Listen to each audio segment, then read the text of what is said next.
Hello, everyone. How is everybody doing? I'm super excited to meet you today. And I got your questions about change, lots of questions about change and how we respond to change. And that's what we're going to talk about today. So, hello, people on Instagram. Thank you for joining. Hello on Facebook. Thank you for joining. So, there we go. So, that's what we're going to cover today. Change is inevitable. I want to know, how do you respond to change? If you want to tell me, like, do you take change easily? Are you okay adapting to change? Or do you feel like, I really don't want that? Hi, Raya, miss you so much. Thank you for joining. Okay, so tell me now, like in the comments, type, how do you respond to change? Okay, and what are the two types of change that we have in life that happens? And what happens when you resist change? And the questions that you can ask yourself and guide yourself to embrace any change happening in your life. So I have here a comment. Hi, Casey. Thank you for joining me. Love it. So, well, there are like whatever you resist persists. So, yeah, I miss you too, Raya. So, whatever you resist, it does persist. So, there are two types of changes that happen in our life. And I'm going to share with you here some of my slides.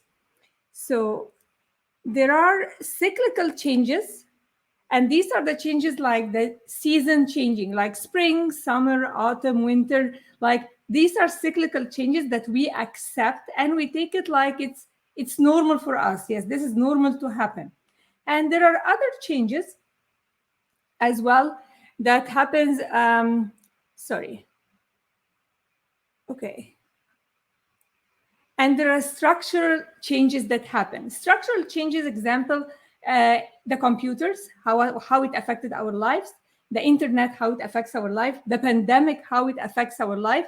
So these are structural changes. But if you are not willing to adapt to structural changes, you'll be swept away.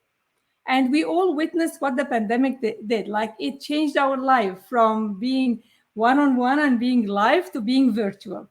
Our kids are learning to study online. We are learning to study online and to work online. And whoever is not adapting or pivoting, well, he must have experienced a really big relapse. So this makes sense to you? Like type to me in the comments, how does that make you feel? And how do you respond to changes? And there are as well like cyclical other changes, such as the market, stock market. It does change. It doesn't stay the same.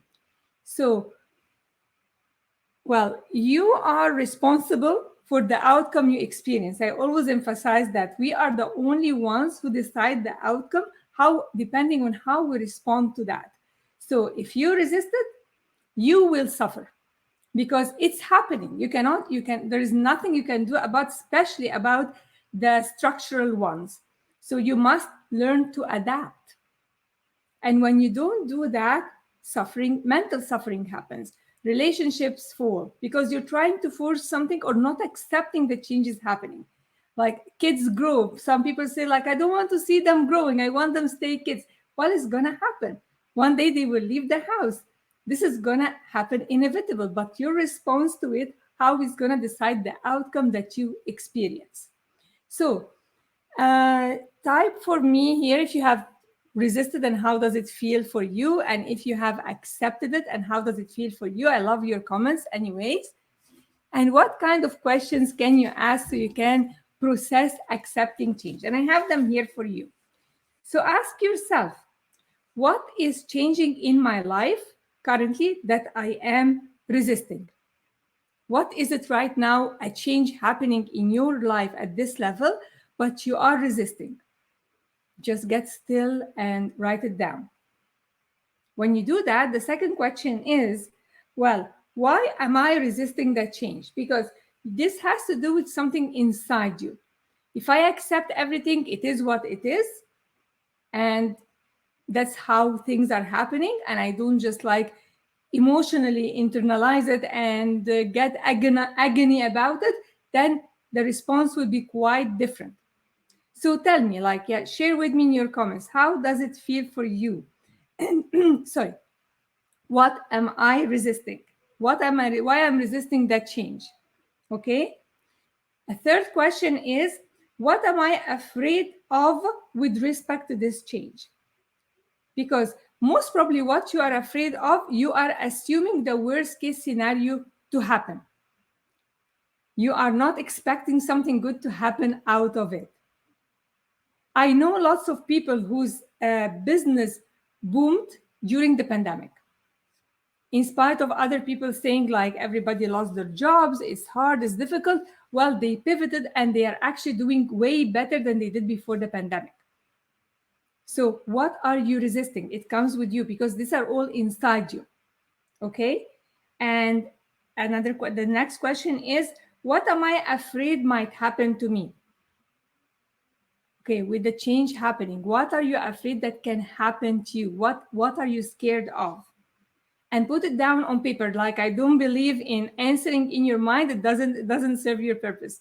It has to happen with writing. So invest the time to write down your answers. So, and a very good question is, what is the cost I am paying for keeping things the way they are?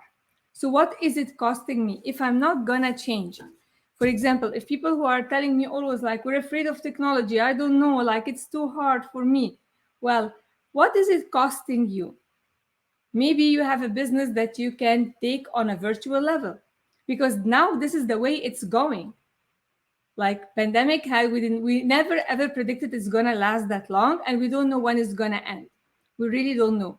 So what can we do about it right now? What are we resisting? And what is this costing you? Because this is a very good question that will make you like come into like, why I'm scaring myself? Because I believe I cannot learn easily. So that's a belief that's not supporting what you can do now. You can change this belief. I can easily learn technology. I love technology. And people may tell me like, you're lying, you're fooling yourself. Well, you have been telling yourself actually many years false lies about your potential, because our potential is unlimited. And unless you know who you are and you tap into this power, you will stay where you are. And it's really painful when you are not seeing progress in your life, are not seeing progress in your results, when you're not seeing progress in your business, where you're not making the money that you want to make, when you're not having the relationships that you want to have, because you're afraid of the change. Embrace change. And I love the quote from Kennedy. He said, like, change is the law of life. And those who look only to the past or the present are certain to miss the future. So, what is it costing you? So, change is inevitable. We are always afraid of what we don't know, because we don't like the unknown. We get used to what's comfortable, what I am used to. I am not used to that. Whereas if you are not trying something new, you'll stay where you are.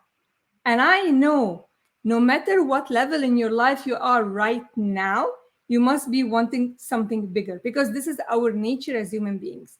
We are spiritual beings and we're always for expansion. We want something bigger, we want something better. So if you're making 10,000, you want to make 20. If you're making 20, you want to make 30. Like, this is how it is. But if you're not experiencing and accepting change and embracing it, you stay where you are. Hi, Mama. Thank you, Habibti. Thank you so much. So I want to recap here with you. Sorry, let me add you my screen here. Yeah. So there are two types of changes, cyclical and structural. The cyclicals are the ones that we accept with ease, and it's for us like this is normal now.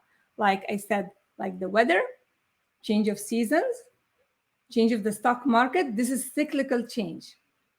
Okay. What we sometimes resist and find it hard to accept are the other type, which is the structural ones, like the internet, the pandemic, how we respond to it, what are we doing? Like, if you don't embrace it, you'll be swept away. So share with me now, like if you have resisted, what is it costing you? And if you're not trying something new, what is this costing you? Because if it's costing you your mental wellness, it's costing you a lot. If you're not feeling calm, this is costing you a lot. Nothing, no matter how much you're rich, how expensive clothes you're wearing, whatever. If you're not at peace at mind, nothing is worth that. Nothing. You cannot buy your peace of mind. All right. So be clear with the changes that you are resisting, why you are resisting them, why you're scared of the change, and what is the cost of staying where you are. So that was my answer to the questions I received last week about change and why we resist change and how we can embrace change.